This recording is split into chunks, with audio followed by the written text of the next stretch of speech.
Hello, World of Tank Blitzers, and hopefully a few future mum rads. I'm Littlefinger, and I am continuing on with my Tier 4 TD line tank reviews. You can see in the garage I've got the T40, which we're going to talk about today. It's a very interesting tank, and probably one of my top two favorite Tier 4 TDs next to the M8. The reason I like it is it offers you the ability to really turn that gun primarily to the right without having to re-aim, which allows you to get into some really good positions to angle your armor, which is actually pretty good for the tier. So let's take a look real quick here at the tech tree. After the T82, we come up to the T40. From there, we would go to the Wolverine and Jackson. Both of these are heavy TDs with fully rotating turrets. After that, T25 AT, back to the standard non-turreted T28. Obviously, everyone's heard about T95. That thing's a beast. I'm kind of looking forward to getting to that. I might drop down on the T28 prototype and work my way across there. So let's look at the setup, and then I'll compare it to the other TDs. So consumables, as usual, repair kit, multi-purpose, and adrenaline. Provisions, running standard fuel, can of cola, and protective kit. And for ammunition, running 39 rounds of AP, which you can see here has a minimum penetration of 36. And 15 rounds of APCR, which is your Pramo. Obviously, you can change that to credit purchase with that button right there. And a few rounds here, 14 rounds of HE. You can see the very low penetration of 15, so not going to have too many opportunities to use that. Using this as a primarily standard TD setup with the rammer, which is going to increase your rate of fire, and the binoculars and the camo net. This will allow us to sit stationary in the back and have a little bit more visibility. So you can see we're up to 316 meters with the binoculars.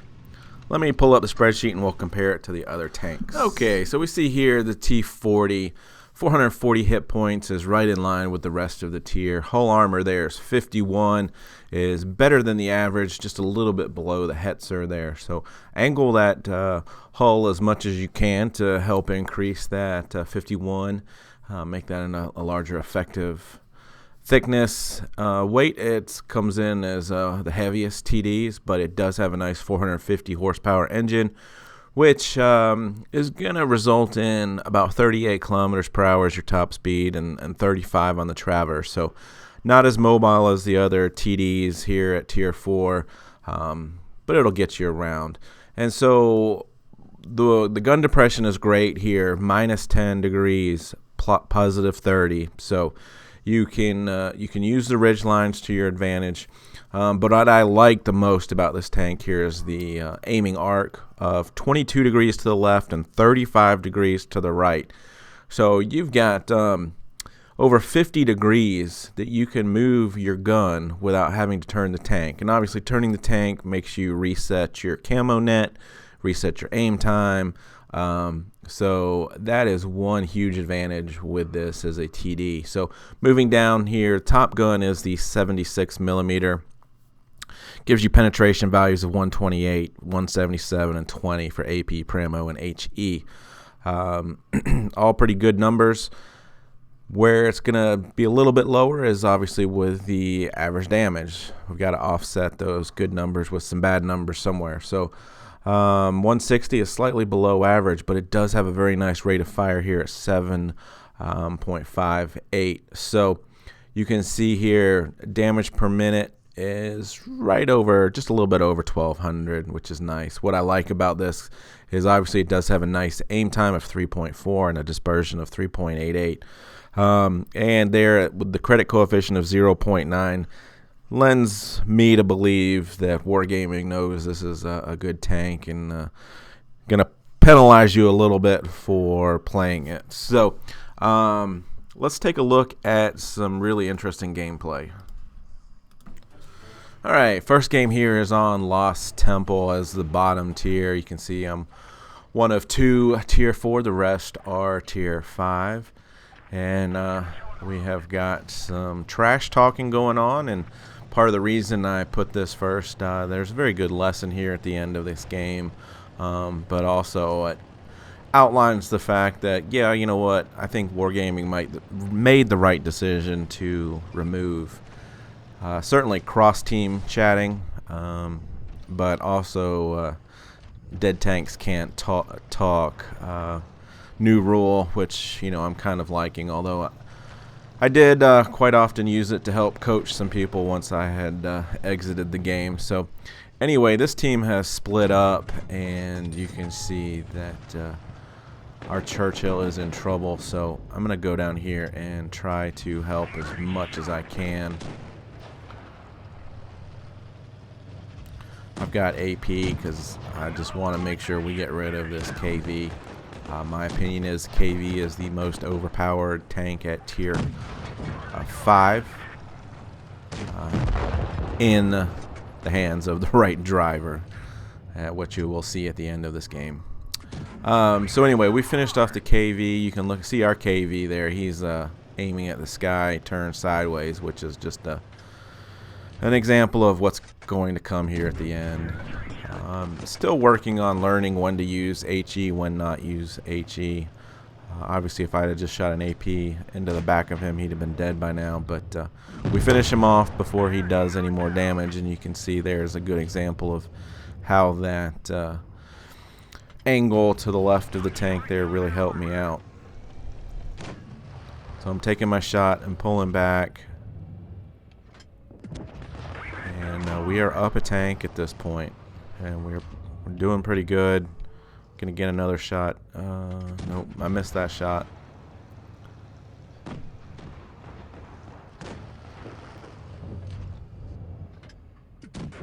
So we get a nice shot in there. Tank does really well with penetration. We are now down a tank.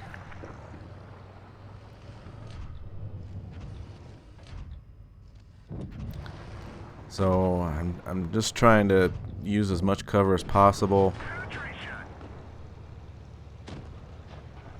And we've taken out 2 tanks there, and this is where I make my biggest mistake. This T1 is going to back up and take out one of our guys. And my mistake is thinking that that KV can actually do something. So I'm basically just trading shots here with the T1, which obviously is not a good idea. But I know I have a just about full health KV behind me. So he comes up and he flubs the first shot, and then proceeds to bounce every single shot from here on out. And then I get into a little battle rage there at the end because I think this should have been a game that we should have won. So, a couple examples. I guess the main takeaway is there. I rushed into a bad situation and I lost that game. I should have stayed back at the temple. Even though I did 1,800 damage, you look at that KV did 327. That's like 2 shots. That's horrible. But that's what these teams are about. So it was a good learning experience for me, and hopefully you can learn something from that as well. All right, so the next game here is on Black Goldville.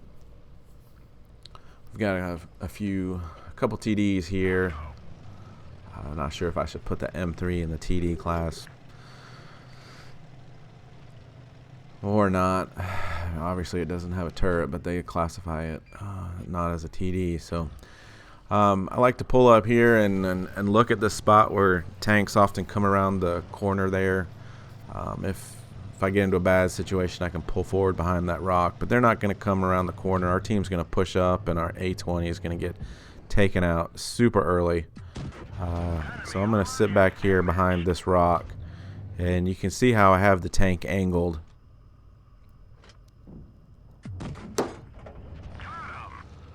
And how nice it is to have that arc on the gun, not have to be turning the tank all the time.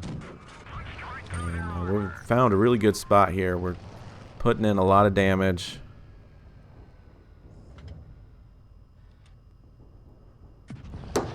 Finish off the T28. And we are now up a tank. Just missed the Leo there. And the Stug is just over the edge there, and I bounce one off the top of him, but you can see the accuracy on this gun.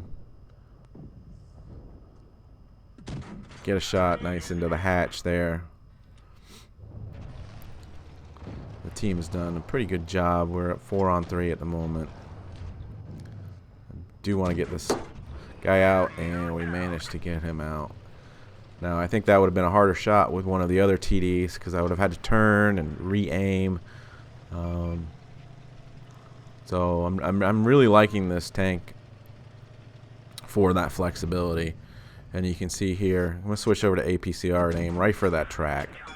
I just want to pin that guy right here so my teammate, they can all take shots at him as well. If he starts to move away, we get that track again.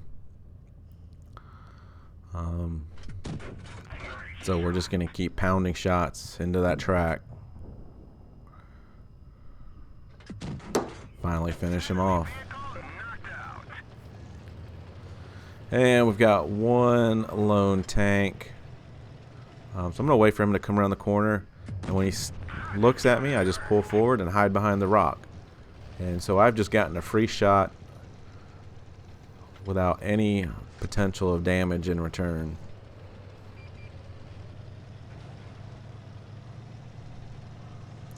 So he's going to get distracted by guys coming down the road. So we'll just go ahead and move on up and get another shot in. But the team finished them off before I get a chance for kill number 5. But we ended up with 4 kills and very accurate gun, which I like. Quick on the reload, good aim time. You know, 2 games there, 1,800, 1,500. I was pulling 1,000 plus games every single time in this tank.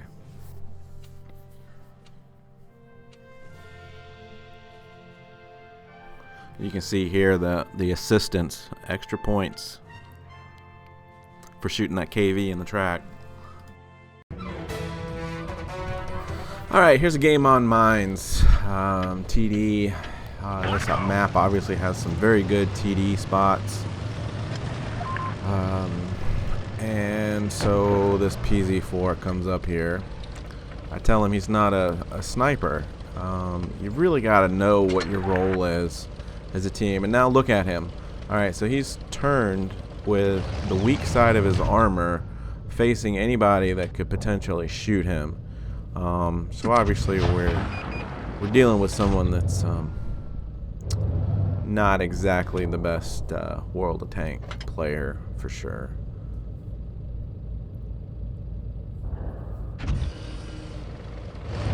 So we're being patient. We're waiting to see what's going to happen with this map, and looks like they're all camping at the back. So we're going to decide, you know what, let's move up and see if we can't do some shooting, because I'm not one to sit in the back and not participate. I don't have the patience for that. So we'll work our way up here and see what we see.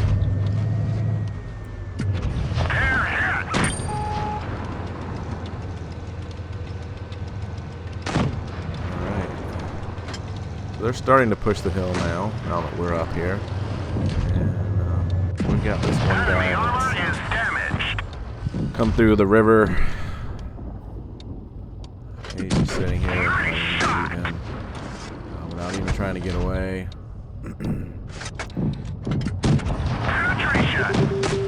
And it's allowed me to come down into this little outcropping here and get protected from the rest of the tank. So they're working their way up the hill. You can see them there. So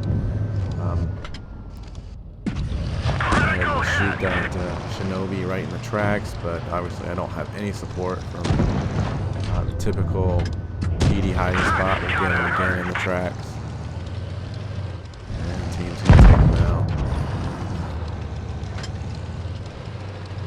Obviously we've got one that's gone straight to base, and the clock is ticking up. Again, still working out the when to use HE, when not to use HE. I'm basically going to stop trying on these lower tier tanks.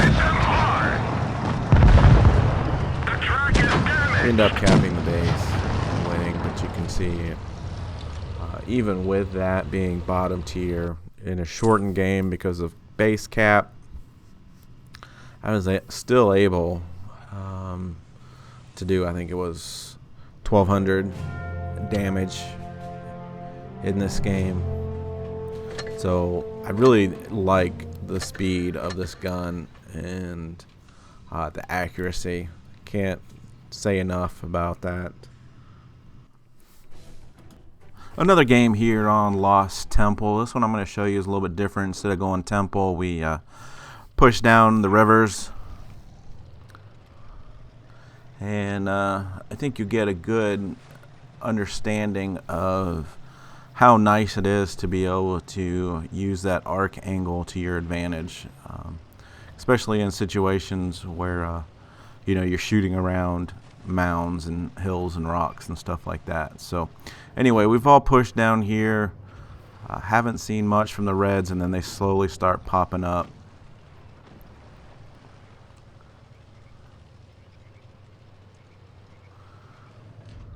Gonna climb this ridge because I do have good gun depression at 10 degrees, so can use that to my advantage.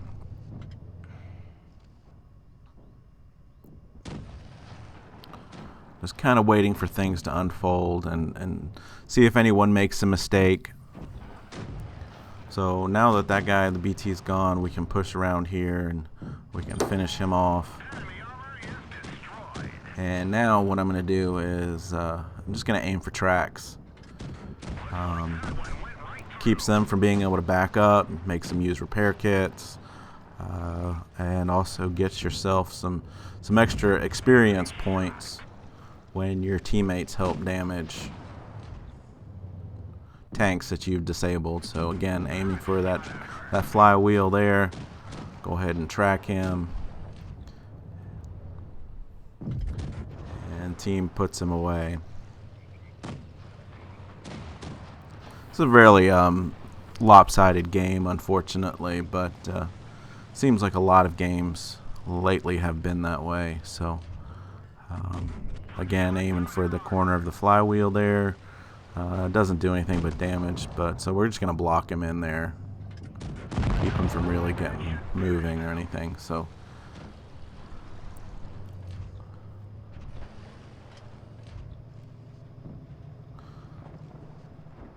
you can see this tank really handles well with the hills, with the angles.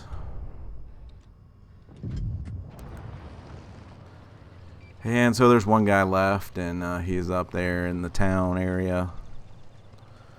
I was feeling a bit lazy at this point in time, so I'm just going to climb up to the top of the hill and see if I can't get a shot in, and sure enough, get that first one in.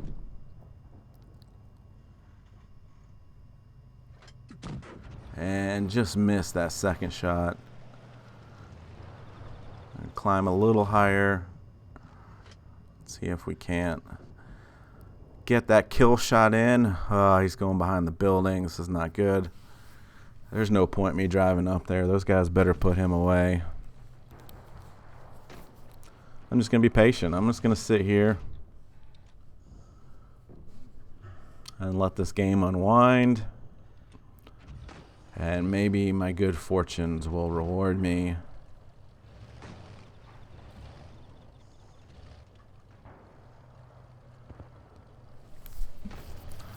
Those guys are struggling with a tank with some really good armor. But he backs up straight into my shot, and we end up with kill number 2.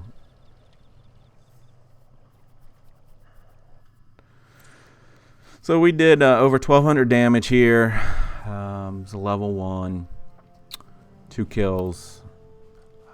Pretty lopsided. They have 4 zeros. I'm really disappointed with how many lopsided games there are. I really wish they would address that with the matchmaking. But alas, probably never happen. So one of my favorite TDs for sure. Get out there and play around with this tank. I think you'll really enjoy it.